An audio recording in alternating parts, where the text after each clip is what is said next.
Amusement park employees of Reddit, what is your horror story? I operated a few different roller coasters during my fun-filled summers at this amusement park, but most of my horror stories come from one ride in particular. The train was one of the ones that you had to step into, with a lap bar restraint. On one particular day, it was over 100 and the ride had been running as usual for most of the morning. As we were loading the train, a guest came up to me to say that there was an awful smell coming from the front car, and my stomach immediately dropped. Usually with these types of complaints, we'd find that the previous rider had one too many slushies before riding and had lost their lunch. Gross. But we were used to cleaning that kind of stuff. I started approaching the front car and immediately called for my co-worker to direct everyone out of the train and back into the line, and to call our supervisor to close the ride. Instead of a normal puke situation, I found a greenish brown liquid spread all throughout the front car, from the seat down to the floor. Whoever was the last person to ride the ride had shat all over themselves and hadn't bothered to tell anyone about it. Cleaning human feces is one thing. It's absolutely disgusting, but it can be done. But trying to clean up human diarrhea in 100+ degree weather, off of the floor of a car where you had to kneel down and stick your head into the car to reach the very front, is a situation that I never would have imagined even in my worst nightmares. The ride was down for the rest of the day, and it took over an hour to clean everything out of the car before we could start really sanitizing it. I would have just burned it.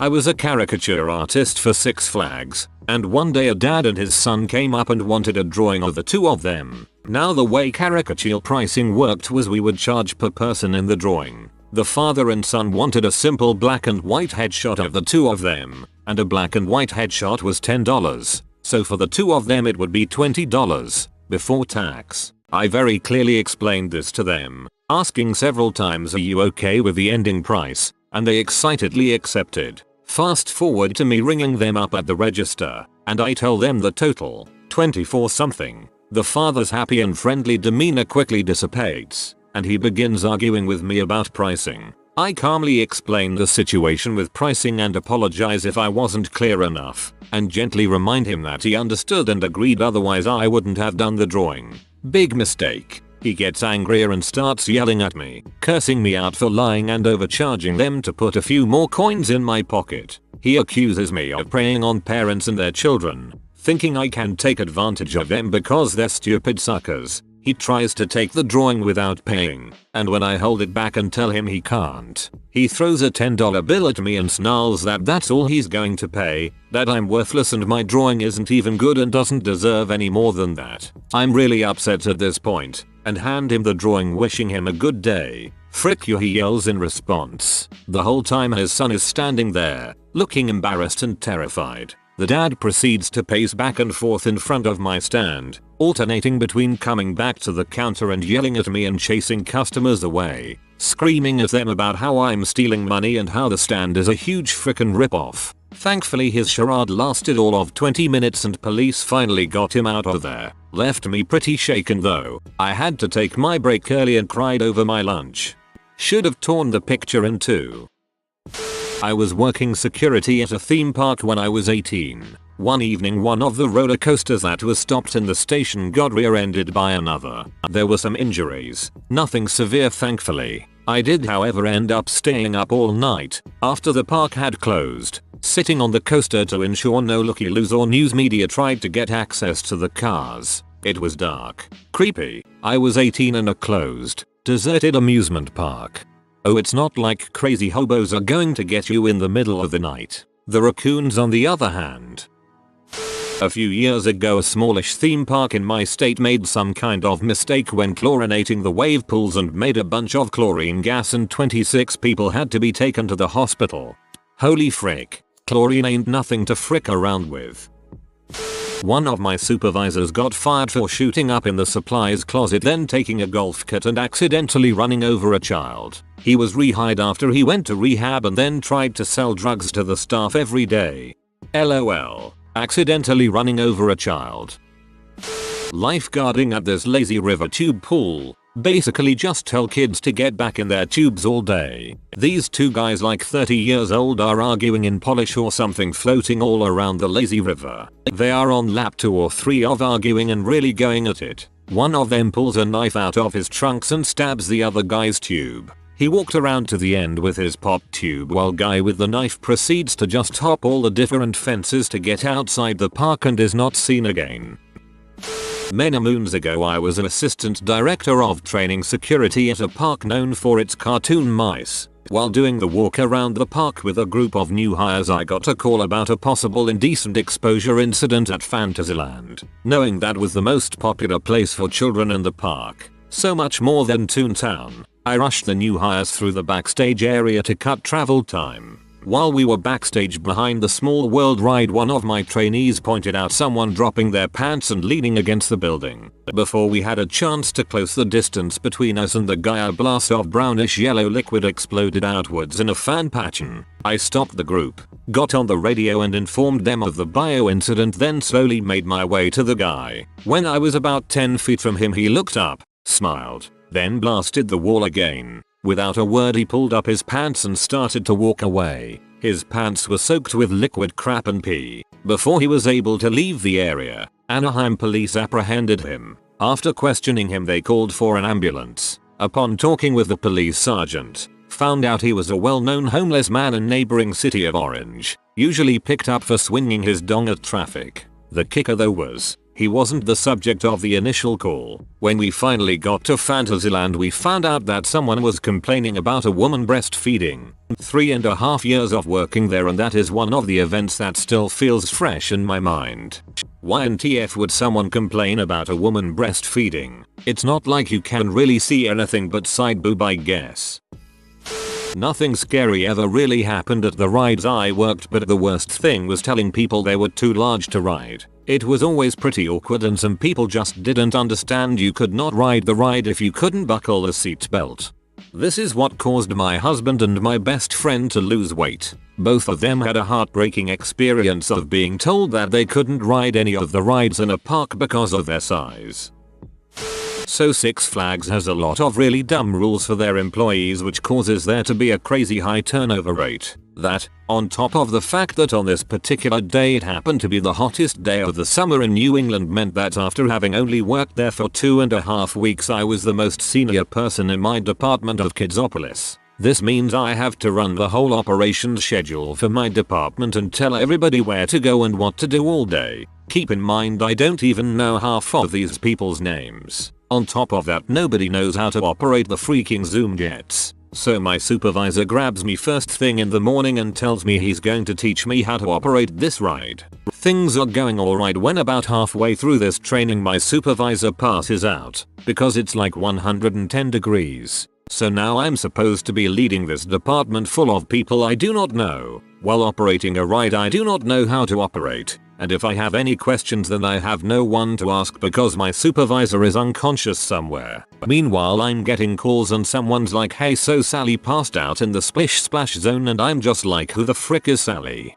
Julia's calling me and telling me she's feeling dehydrated and needs to go on break, and I'm like, listen, I've got Julio trying to operate the crazy cups and the wacky wagons at the same time. What makes you think we have enough staff to let you go on break? Fast forward to the end of the day, I've had 3 people faint because of the heat. I still don't know most of my co-workers' names, but I did get yelled at in Spanish over the phone a lot. And because I felt bad that nobody got enough time on break, I told everyone they could go home and I'd sweep up the department on my own. I got pretty good at the Zoom jets though. Best part. I once had to height check a girl who was both mentally and physically disabled. This is just as they're about to get on the ride too, as someone else previously didn't bother to check her height to begin with. So I politely ask her and her carer to come and check her height after lots of no. And as luck would have it, she wasn't tall enough. Of course, she didn't take it well and started screaming, saying she's going to ride no matter what, and after leaving to let the carer tell her to get out, she finally left her seat after about 10 minutes, which is an eternity in roller coaster time. I see her walking off. I mean, yeah, it sucks, but I'm just doing my job. I'm just relieved that she's finally going. But then as she's walking through the exit, she turns around and screams, I hope you die. So that was nice. It was hilarious but still soul crushing at the same time. Also, it was my birthday. I quit not long after. Imagine how bad you would feel if you let a mentally and physically disabled girl ride a roller coaster and she died because she was too small to ride it safely. That wouldn't be the best birthday present. Was working the first shift opening the park and doing dry runs with a roller coaster. Well, when it came back there was obvious impact on the front car. One of the groundskeepers had headphones and listening to music working through his shift. He died instantly. The following week was a nightmare and I still don't think to this day they have found all of him.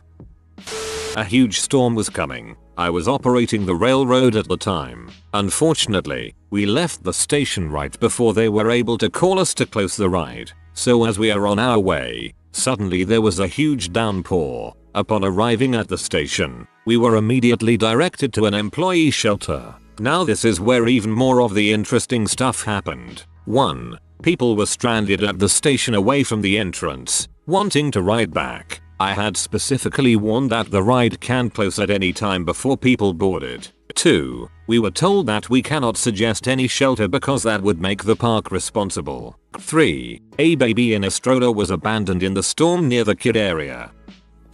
Worked for an amusement park several summers as a teenager, and a haunted house at one, off and on. Neither park I worked at was a dry park, so drunk parents ranked among the worst. The haunted house was particularly fun, as later groups tended to involve drunks. I took a bad kick to the ribs once, while working under an overhang, and we had at least one violent incident a night. For further perspective, most of us were high schoolers and not all that intimidating. For the actual amusement park, the most fricked up thing was when I got sent home early once for a bit of weather coming, which wasn't that odd. Said I should have time to get home, though. I lived a half hour away. What I didn't know was I got sent home in a tornado warning. The warning was posted when they sent me home. They knew the line of storms was about to hit. I ended up pulling over after a tree branch hit my car and got stuck in a hailstorm. The roof of my car was dented. No tornado actually touched down, but we had bad straight line winds. A few other employees were also told to go home and had pretty similar stories of trying to. The woman working the office that day just decided, on her own, we'd be better off going home than staying in the fairly solid, permanent buildings on the premises. AKA, once we were gone, not her problem. That's fricked. I worked on the Dueling Dragons at Universal Orlando when in college. For those who don't know, the Dueling Dragons were two separate coasters that dueled and had several near misses with each other. They were pretty unique at the time and were super fun. As you can imagine, Universal told people to empty their pockets before they rode so that their phones and crap wouldn't fly out and smack somebody on the other coaster at 60 miles per hour. Of course, many times people would ignore this because they're lazy and stupid. I was working one day when the ride shut down completely. Change had flown out of someone's pockets and hit a guy in the eye, leaving him blind in that eye. The tragic part, the guy was already blind in his other eye. Now the guy is 100% blind. They didn't duel anymore after that, and the ride was left permanently much lamer. I still feel for the poor blind guy, but the irony is comedic in a dark sort of way. Universal now makes you completely empty your pockets before going on some rides. They provide free lockers with fingerprint access and force you to go through metal detectors before getting in line for some rides. Guess that's why.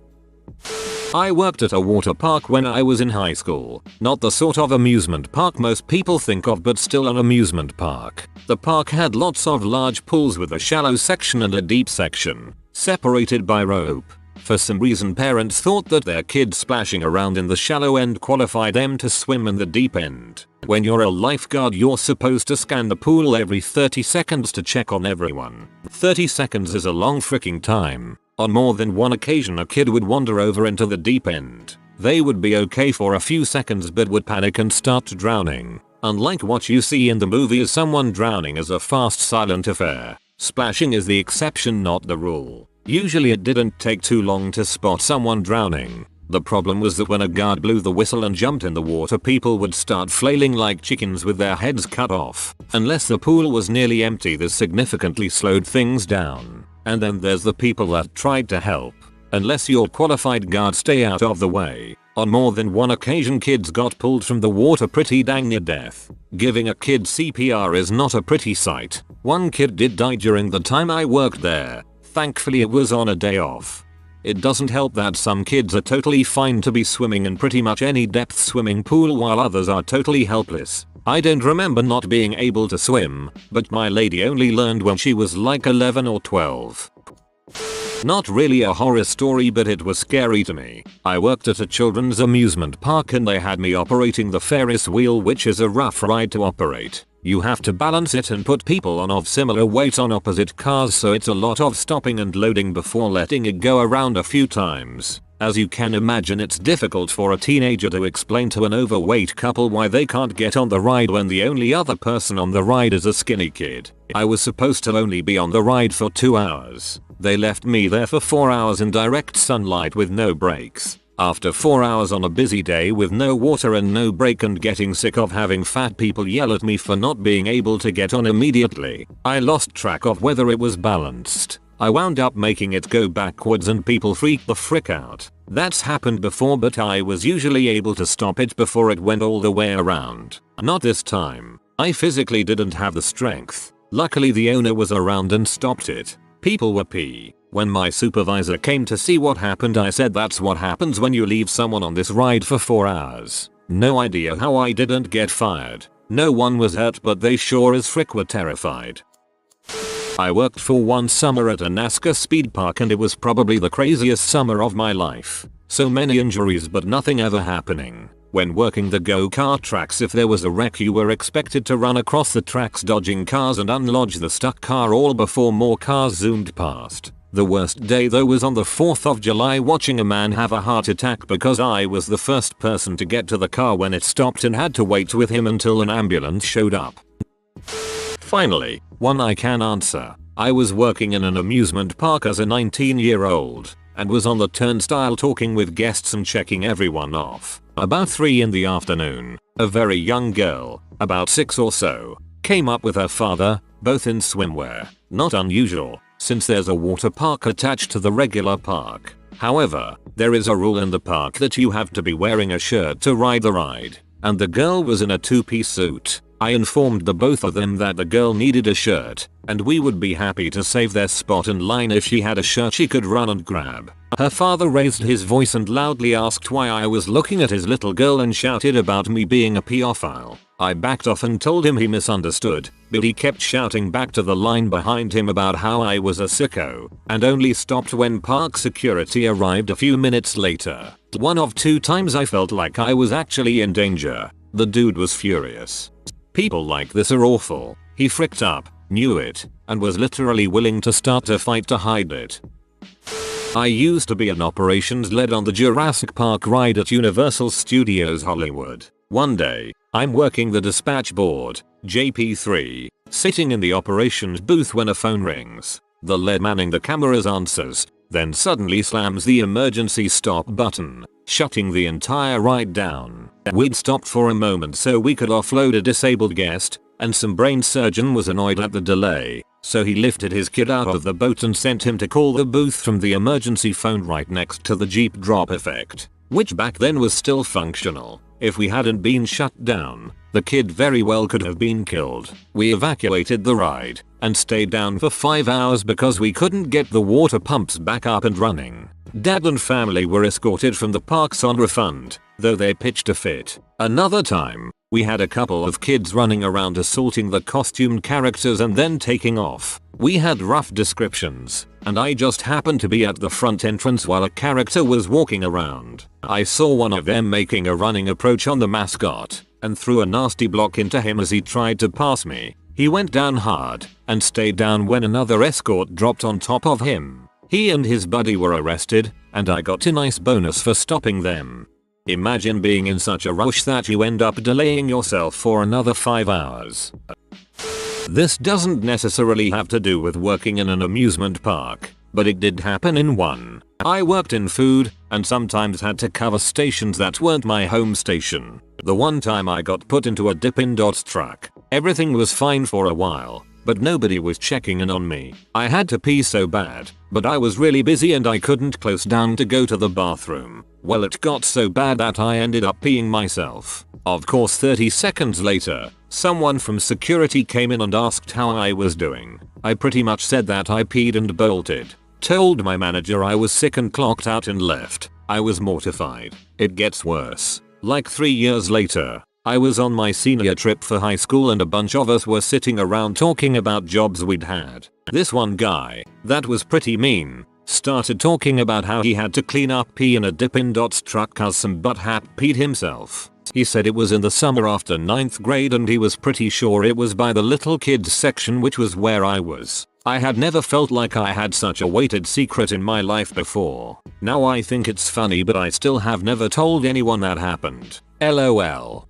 Weird, this is almost exactly what happened to me. Year before 9th grade, but a Dippin' Dots truck right near the kiddie area at the sweetest place on earth. I was so busy that day I didn't have time to run to the bathroom. My manager came and I told him what happened and he cleaned it up while I ran to change. I've told only one person about it, but it is embarrassing. Glad to know I'm not alone.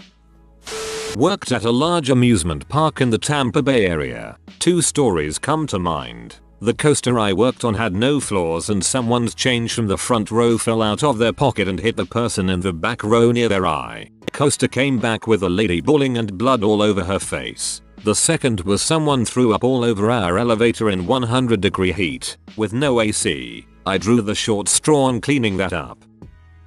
I worked retail with a guy who'd worked summers at an amusement park in the Midwest. He'd been the ride operator for a fairly small, tame roller coaster. The previous summer, a high school kid had gone on it with some friends and been unconscious when the ride stopped. My co-worker called for the medics and performed CPR until they got there. The kid was DOA at the hospital. My co-worker said he still beat himself up about it sometimes. I told him not to. The incident had made the paper in my hometown because the kid who died was getting ready to go to my former high school, and it was well known that most of his siblings had died young. He was something like the 5th of 6 or 4th of 5 to die before the age of 25 from a congenital heart defect. The last sibling didn't have it. That warning on roller coasters about don't ride if you have a heart condition? Yeah, they mean it. The kid died, and the guy I worked with had to live with the aftermath of it. The family tried to sue him in the park. It didn't go anywhere once he told the lawyers the kid knew he had a heart defect and shouldn't have been on the ride in the first place.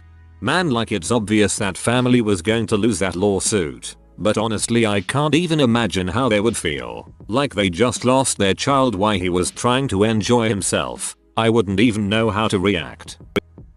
I'm not an employee but was a resident of the area at the time. At Busch Gardens, VA, a few birds got in the way of a moving coaster train during its grand opening and hit the supermodel Fabio in the face. The news was there to cover the inaugural celebrity ride, but all they'd show for a while was the train returning to the station and Fabio with a face full of blood. Apollo's Chariot. Great ride. Amazing first drop. Go on it every time I'm at the park. Not quite an amusement park but go-karts. Worked at an indoor go-kart place for years. One big safety rule is not to bump the karts. The track is wide enough for one kart to pass another, but the fact is they're not bumper karts and people get hurt all the time by bumping each other. Worst example I can remember, a dad and his kid started bumping mid-rack. Track guys stopped the karts to give them their first warning, brought them back up to speed. They tried it again and had a bad crash. Head-on collision, one kart on top of the other. Not only did it damage both karts, but it dang near sliced the kid's foot off. An ambulance was called, and he got 13 stitches. We had to paint the concrete track to cover the bloodstain. Always follow the rules, kiddos. Why is it that the parents always seem to be freaking retards when it comes to safety of them and their children? I used to drive the monorails at Disney World. We could take up to 4 people with us in the front of the monorail. All they had to do was ask for the nose. One time I was at Epcot Center and this family of 3 got on board. They all seemed to be in a good mood, and as we're traveling the son said, "Daddy, I don't feel so good." And the father said to him, "What, did you eat too much junk food?" Just then I noticed the kid began to hurl. The father just shoved a t-shirt in the kid's mouth and it was spraying out the sides like a busted water pipe. All over the floor was brown water and chunks of hot dogs. The smell was killing all 3 of us. When we pulled into the station at the Transportation and Ticket Center, there were a few good-looking girls waiting to get in the nose. But me being the lucky guy that I am, when the doors opened and they could smell it, everybody on platform just ran away from the train. The family was so apologetic, but it took a while to get that smell out of the train. Not me, but my guy friend worked a summer at the amusement park portion of the water park. It was a water amusement park combo. He was assigned to a log flume ride where, at the top of the ride, it takes your picture and when you're done you can purchase it. He was supposed to man the picture purchase stand. At one point this family went on. The guy at the top took their picture and then the wife came up to my friend screaming that it was a horrible picture and that she demanded he retake it. He had to explain that he didn't take pictures. He just ran the stand where people can purchase them. All the while, her husband, 2 daughters and son just watched and dumbstruck in awe as she claimed he was trying to get her to buy the picture. Eventually another employee at the park noticed and defended my friend and ushered the wife away, warning her that if she did that again she would be escorted out of the park. Her husband apologized for the incident, and my friend simply smiled and told him it wasn't a problem. He also ended up giving the picture to the husband for free when he asked for it. I managed to ask him if he was working there again this summer, and he said, "Number, I don't think I could handle it. I'll work at the grocery store or something." I like how he's just like LMAO, do take this crap and rub it in her face. During one summer in high school I got a job at an amusement park water park. I was trained on the kiddie rides and worked them for about 2 weeks before they moved me to the adult rides. The problem was, they didn't train me on any of the rides. But most of the time all you needed to know is which button starts the ride. One day I'm working these swings, the ones that go around and up pretty high. I start the ride when a sudden thunderstorm hits, lighting all around, and I've got like 20 or 30 people locked into a lightning rod screaming. I had no idea how to stop the ride. As luck would have it, my supervisor from the kiddie rides happened to be on the ride at the time. As she would come around, she'd try to yell directions to me. Mind you, the ride is only like 3 or 4 minutes, but that feels like an eternity when you're in a scary situation. So finally I figure out which button she's telling me to push. I push it and the ride stops. Yay. But, it's now stopped at its highest point, and it's not coming down. I just started pushing buttons like crazy until finally it started to move down. As people got off the ride they were crying, hugging, and giving me horrible looks. As soon as they were all off, I got down from the big metal podium I was on just as my actual supervisor arrives and tells me I'm not allowed to get down from my post until someone else comes around and tells me I can. My supervisor was pissed at me for daring to get out of the thunderstorm without permission. I don't remember what I said next. I just remember walking out through security telling them I quit. I was shaking. So upset. I was responsible for those people on the ride and they could have been seriously hurt. You did well. And you did what was safe. Your supervisor is a dong for saying your safety and that of others isn't worth safeguarding without getting permission. I worked as an attraction CM for a Disney park, and my main ride had a height requirement. It wasn't a bad one either. If you were about 4-6 years old, you met the height. It wasn't a roller coaster, so there was no fear of the kid flying out of their seat. But because of the nature of the ride they physically had to sit upright in their seats without assistance and no lap sitting. The amount of times I've seen people try to sneak their infants on the ride is astounding. It got to the point where I stopped trying to be nice and would straight up tell people that their babies would be seriously injured. I would have parents jokingly smack their infant's head into the height bar and tell me how they're tall enough now. Like, the ride wasn't dangerous enough to cause shaken baby death or anything like that. But it also wasn't a freaking Fantasyland ride. I'm gonna guess Goofy's Barnstormer. I worked at Block Party, which was an adult amusement place created by Blockbuster and only had 2 locations. Think Dave and Buster's but with an adult size McDonald's style playground, motion simulator and stuff. Unlike most others this is not a story of death or dismemberment. It is the stuff nightmares are made of though. The scene is the power grid. The aforementioned playground in the dark with a techno soundtrack pumping in the background. You get to climb up inclines, explore different themed rooms like a color changing room and a mirror room to crawl through. There are slides to take you out of the thing or into the ball pit. Oh heck yeah, there's a ball pit. Really cool thing, except when the unthinkable happens. There are a couple of cast members working in there, usually one at the front and one roaming. If I recall correctly, I was floating, basically covering brakes, and yes, I was covering the power grid as the time of the event. I was covering the entrance and was going to roam after the co-worker I was covering got back. So there I am,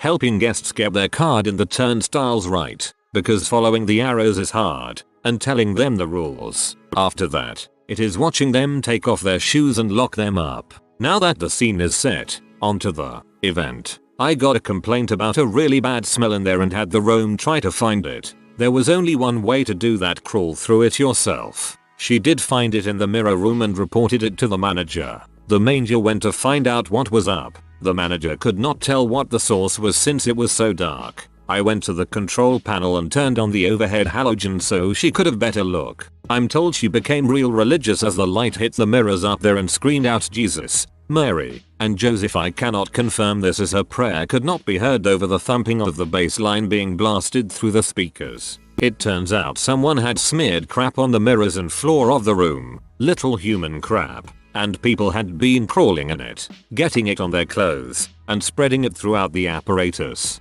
We had to close the attraction down for the crap to be cleaned up. People are gross. No, that sounds like such a cool concept too. In 1988, I was working park facilities at the now sadly defunct Jogger Lake Amusement Park near Cleveland. Park facilities is a nice euphemism for janitor. We emptied the trash cans, swept the midway, and cleaned the restrooms. The latter was my least favorite duty. I'm a minor clean freak, so cleaning dirty toilets makes me uncomfortable in best situations. And this was far from the best. At least once a day, some kid who was barely potty trained would clog the toilet by using what seemed like a full roll of toilet paper. You had to plunge the bowl, then go in with your hands and pull the soggy, soiled tissue out in clumps. And of course, there were the various accidents, where number 1 or number 2 didn't make it where it was supposed to go. It was already pretty disgusting normally, is what I'm saying. So one day, I'm on toilet duty, when someone gives me a heads up that some kid had an accident. Oh great, well, better suck it up and get it over with. I head into the restroom and open the stall. Inside was a fecal horror show. There was poop everywhere. No, literally everywhere. There was poop on the floor. There was poop smeared on the walls. There was poop on the toilet paper holder. There was poop on the back of the toilet. And of course the toilet was clogged solid with toilet paper and, yes, more poop. Whatever had happened, they had been a literal shit show. Young me was more than a little shaken by the sight and the smell, but I shoved my stress to the back of my mind and spent the worst 30 minutes of my life up to that point getting that stall clean. Finally, I found the employee who had alerted me to the problem and told him it was all clear. "Did you clean the other one?" he asked. I laughed at the weak joke, like something like that could possibly happen twice at the same time. He wasn't smiling. Okay, fine. I thought, I'll go look. I mean, clearly he's joking, right? Ha, ha. The kid is obviously freaked out by having to clean so much crap. Let's tell him there's more. It wasn't a joke. A stall or two down, the identical twin of what I just cleaned was sitting there mocking me. For the only time in my life, I had a nervous breakdown. I hid in the nearest closet and just cried for 5 minutes. Once I'd finally pulled myself together, I went back in and cleaned the second stall. And yes, I was paranoid that there might be a third. To this day, I don't know how that was possible. A pair of identical twins with eyes and synchronized colons? Did some kid have so much poop in him that he did both stalls? Typical not a worker, but when I was much younger I was walking out of Disneyland pretty late one night. They were having a lot of problems with the Rocket Rods ride at the time and I guess were testing it at night. As we walked under a part of the track, something large flew off and smacked down hard. My dad made sure to find a few cast members and tell them, and the ride was permanently closed not long after. Year or so later I was bemoaning the fact that it was permanently closed and I never got to get on it when a mother and daughter walked up and said I was lucky I hadn't been on it. The last time they had ridden it, it had broken down. And while they were waiting, the seatbelts suddenly started tightening. They ended up having to be cut out of the car. Of all the issues I've heard read about the ride, the seatbelt one has never come up. though others have mentioned things coming off it before. I loved the rocket rods as a kid, but they were a mechanical nightmare and Disney is very lucky that they didn't kill anybody. I was at a firm in Williamsburg and we represented the Fan family. Timothy Fan was killed in 1999 after dropping out of the Shockwave ride at King's Dominion. He was really small for a 20-year-old but hit the pavement like a 500-pound man. The photographs of his body were unbelievable. The family lost because King's Dominion, somehow, found witnesses who stated Fan was intentionally loosening his restraints to be able to raise his hands on the coaster. I don't know if anyone is familiar, but the Shockwave is a standing coaster. For someone to want to lift their hands is absurd, and that there were actually witnesses who saw him do it is preposterous. Working a high school night at a Midwestern amusement park. Some dude decides to climb the large structure in the middle of the park. It resembles a tower in France. He is beyond all protected barriers and watches an elevator go up and continues to climb. Since he at this point is already a genius, he forgets about the 6,000-pound counterweight that is careening down at him at 40 miles per hour. Dude is cut in half, and one half is pink jello. Yes, all heck breaks loose. Body covered in sheets that are billowing in the wind since they are 150 feet above ground. Then, of course, operations continued normally. Working monorails at Disney Orlando Contemporary Hotel Station. A kid, 11 or so, gets off the train with his family, has an asthma attack. It goes from bad to horrifying as the parents have no inhaler or magic medical fix. We contact Park EMR immediately, but it seems to take them forever to get up to the platform in the hotel. Kid struggles breathing, gets worse, starts turning an alarming purple shade, sprays crap all over his shorts, and stays conscious and terrified looking the whole time as the parents and my co-workers look on helplessly. EMR gets there. Within 3 minutes they sort him out good as new, sod crappy shorts. Asthma is scary. I've had asthmatic bronchitis before where I needed a dilator inhaler, but I never struggled to breath more than a few seconds. Poor kid. It was awful. I have a different take on the question. I might have mentioned the story before, but oh well. I worked at the Forbidden Journey ride in its second year. We had worked out a lot of the kinks of getting the lines to work at their best, and we were getting close to having a perfect hour. This meant the ride not stopping and getting a body into every seat. The park had to be busy. The line sorters had to be on their game with single riders, height checks, and larger guests. It was a lot of parts that had to work perfectly to even be a possibility. Well, we were 50 minutes into the hour and got told that we were very, very close to achieving it. It's one of those things that everyone gets really excited for when you are in the moment. 2 minutes pass. 4 minutes. Still good. At 57 minutes, I remember it vividly. Our boss comes to me. I am at the start of the ride platform and tells me to be ready to send a VIP. He knew what was happening with our perfect hour, so I knew it was a big deal for him to be risking it to get a VIP through the line, especially when we had a secondary platform to send them from. At 59 minutes, he gives me the signal to hold the line and tells me that Paris Jackson and her brother are getting on. The problem is, they said they were ready and they weren't. It took them over half of that last minute to get from the special door to the ride while we held guests back out of their view. And we had 68 empty seats while they tried to get their crap together. Not only did we not achieve our perfect hour, that was our worst count of the day.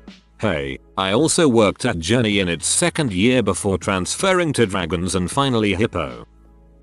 I'm sitting there operating the roller coaster and this drunk lady in line shakes a turd out her pants all nonchalantly before getting in the ride. She looked right at me while doing it and I kind of acted like I didn't see it but was too horrified to look away at the same time. When the ride started I remember her yelling "let's jit it" and I heard that phrase over and over in a nightmare that night. Let's jit it.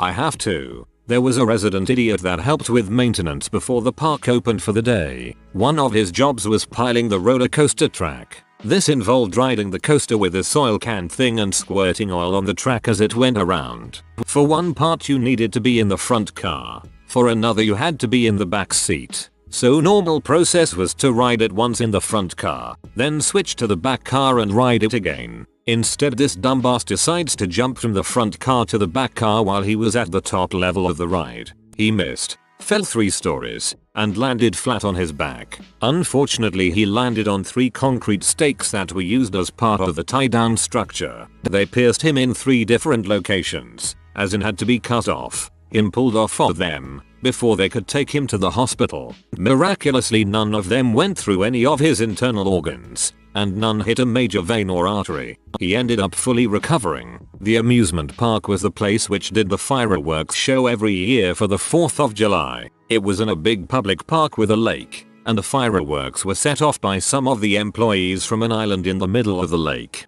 During the show, one of the guys accidentally kicked over a rack of launch tubes right as one of the mortars was firing. It lobbed right into the crowd and exploded in the middle of the crowd. There were several injuries and one little girl lost her hearing permanently. I was in the crowd on the other side of the lake and saw it hit. Really messed with the guy's head who kicked the rack over. He was the owner's grandson. Between that and several other things that happened that year, including the owner trying to cut the locks off the gates to the public park to open them, he forgot that he agreed to close the park for the weekend so that a scene from Born on the 4th of July could be shot in an amphitheater right across from the park. The park crapped down for good at the end of that season. Was pretty sad.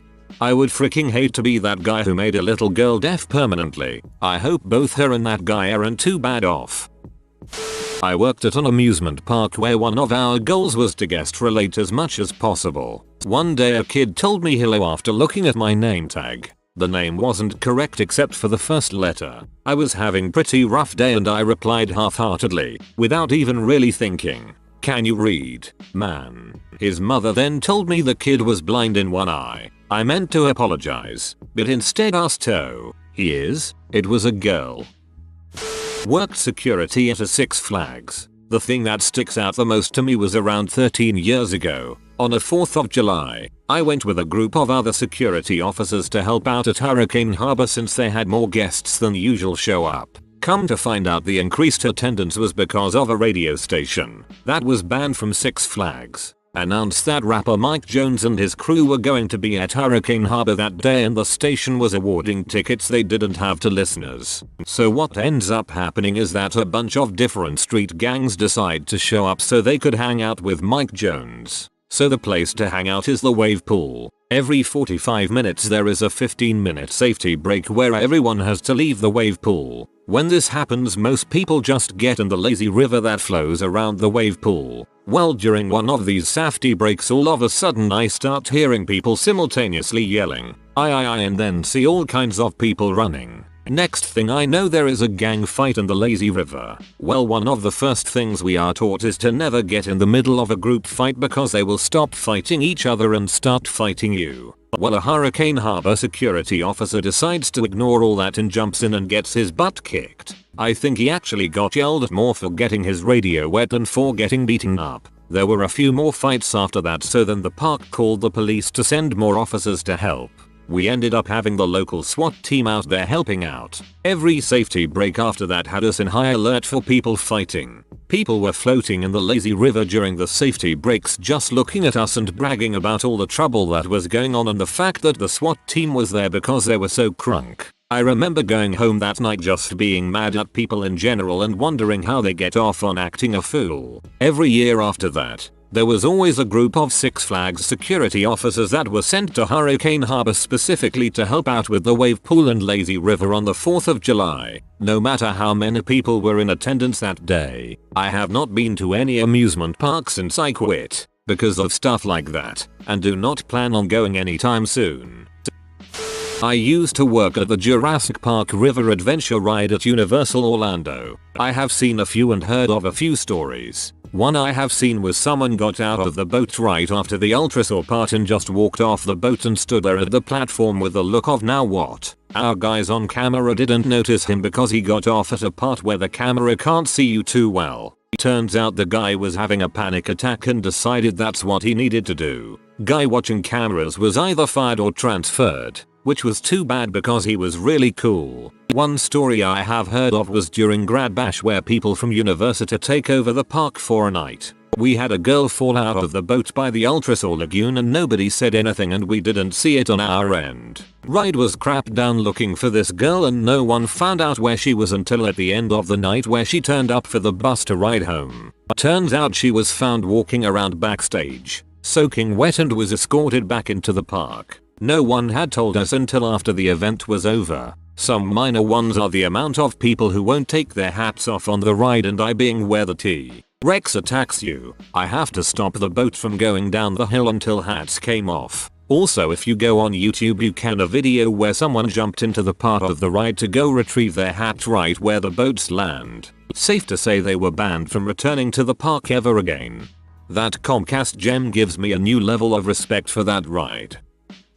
Not the amusement park employee, but I was one of the kids that smashed her head open at a water park as a kid. When I was small, 8, I think, back in the early-ish 80s, we used to spend a good portion of our summers down at Ocean City, MD, which had some good water slides. One of these was attached to the Jolly Roger amusement park. Back then, no one really believed in anything like guardrails, or rules, or non-skid stuff on the pool stairs. So you know, we're all sliding. Then you splash into a fairly small pool, climb out, start over, only you have to climb out up these mossy, algae-covered, slimy steps as people 2 and 3 times your size are hurtling down the slides, into the pool. Every time this happens, huge waves of water overtake you. Hard enough as is, right? As I'm attempting to climb out, my pint-sized self gets barreled over by some huge dudes ladies. WHO nose on a big, gross, slimy foam mat, right into the cement pool edge, gashing my head open. Blood everywhere. Do you know how much a head wound bleeds? A lot. Even more so in pool water, apparently. All I remember is the blood in my hair. I have a lot of hair, and it all being matted together and freaking out because oh heck no, not more stitches. I had to go get my head sewn up, and we got free park passes for the summer. I rode a lot of stupid rides that summer, and have a scar on my head to show for it. The 80s were a fascinating time.